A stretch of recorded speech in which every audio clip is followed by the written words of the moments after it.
since everyone's getting their late game builds finished up. kog'maw's core build seems to be Frozen Mallet, Blood Razor. Mine's triple part, Infinity Edge, Phantom Dancer, Last Whisper. You can see that I've got 3 damage items to his 2. That's because I'm more farmed by a little bit, and I have more gold from a kill and 2 more assists. Movement comes in, ults. Unfortunately, I'm not really interested in his ult. We get away. Janna flashes, I get off a defensive arrow, and we move back since it's a 3v5. Mundo can probably come in and kill them all. In fact, Mundo decides to. So at this point, now our reinforcements have arrived. Janna's hurt and she pulls back, but we've got myself and Sion focusing Aurelia, and Mundo and Udyr are going to quickly destroy kog'maw. And again, we look at their positions. Amumu is nowhere to be seen. He's way back here. cho'gath's here. He's not protecting his DPS. So they're in a formation that lets us get them rather easily because our position is a pincer attack, and they don't have anything to block our pincer from moving in. Our superior item advantage, the positioning advantage, will let us move in. Amumu finally engages, but it's too little too late. Our DPS chases off. They finish off Amumu as well. So we've dropped kog'maw and Amumu. And now we have to pick off cho'gath as well after Guardian Angel's down. Udyr takes the turret, and we finish off what they've got there. So we've taken 3 kills there. Has destroyed a turret. Putting our item advantage to good use. And now we'll switch lanes, move to middle. Somebody also has a Starks, Mundo also has a Starks fervor on our team, so I'm benefiting from that as well. I'm a very scary Ashe. I built completely with glass cannon. I never do this. The only reason I do this is because Janna has been so good at keeping us alive. If I didn't have Janna, I'd have a Banshee's Veil already instead of that Phantom Dancer. I would have gotten the Zeal and that was a Phantom Dancer after the Banshee's Veil. We drop an inhibitor there. They're unable to challenge us when they shoot champions up. Push them anyways in and then back off. We're again thinking we can switch lanes.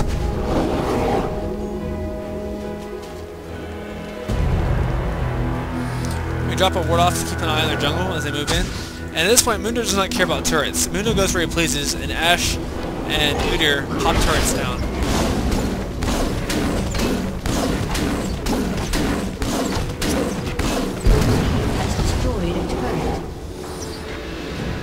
So in that one team fight, taking down 3 champions, we were able to clear 3 turrets. A good move for us.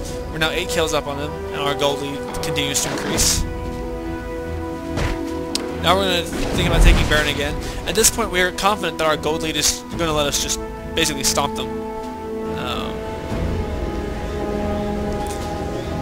They've lost the map control, so this is not rewarded. They're going to move in and assume we're doing Baron anyway. But they're going to be too little too late. They're not going to get here in time. Let's look at the positioning.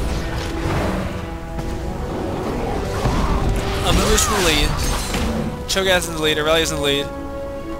Aurelia looks kind of funny. She must be getting hit by something. Well, I've never seen Aurelia do that before. Alright. At this point, I have moved to the side to get an angle on kog'maw so I can try and hit him with an enchanted crystal arrow.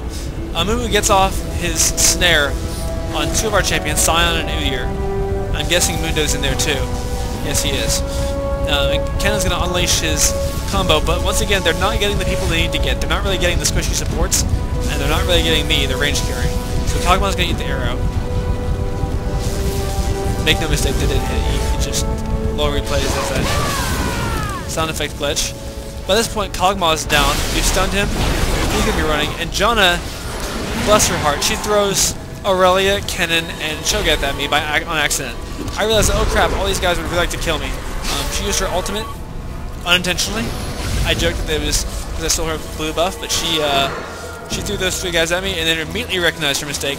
Turns around and eats all the damage from these 3 while I flash ghost get away. That was not Janna's intention to throw 3 people at me. I get too close to re-engage, and I'm going to have problems. About this time, I called on Mundo and Udyr that, hey, there's 3 guys chasing me. I'm going to try and kite them, because that's what Ashe does best. And Sion's going to come over here, and he's going to try and engage as well. He's got plenty of burst damage with his 350 AP. So he manages to attract the attention of Aurelia and cho'gath. Ken turns back around, realizing he can't catch the Ashe. About this time, our reinforcements arrive. A nearly full health Udyr and a pretty much full health Mundo, who's all but unkillable by now. They're going to close on Aurelia and just destroy her very quickly.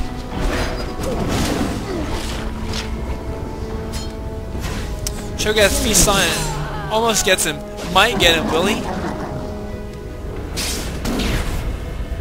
Sion's on 84 health, 54 through him, 53 health. Pops his shield. With as much AP as he has, he's going to be very hard to kill. With whatever burst they have left. I'm moving back in very cautiously to engage. But at this point, my services are not even needed. Udyr and Mundo are going to be able to more than chase down these two. So we're resuming the playback at normal speed.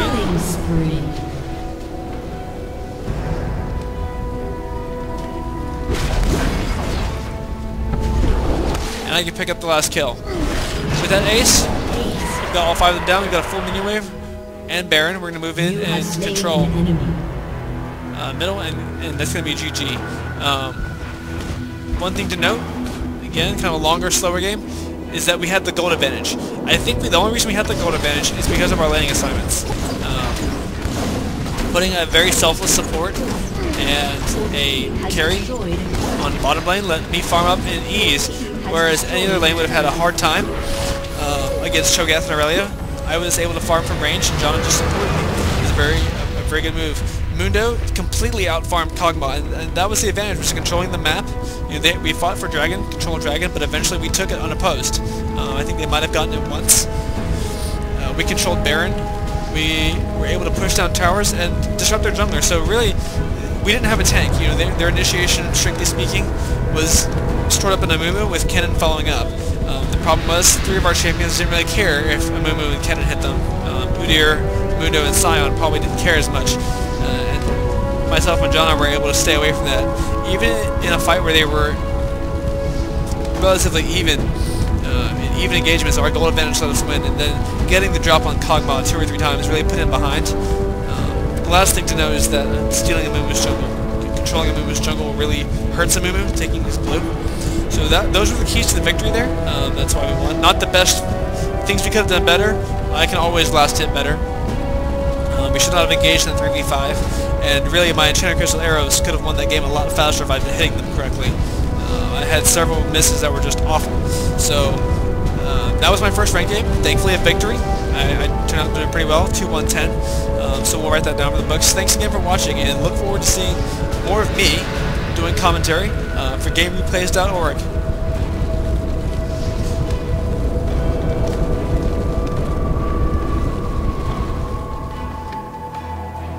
If PETA asks, this fur is really. fake.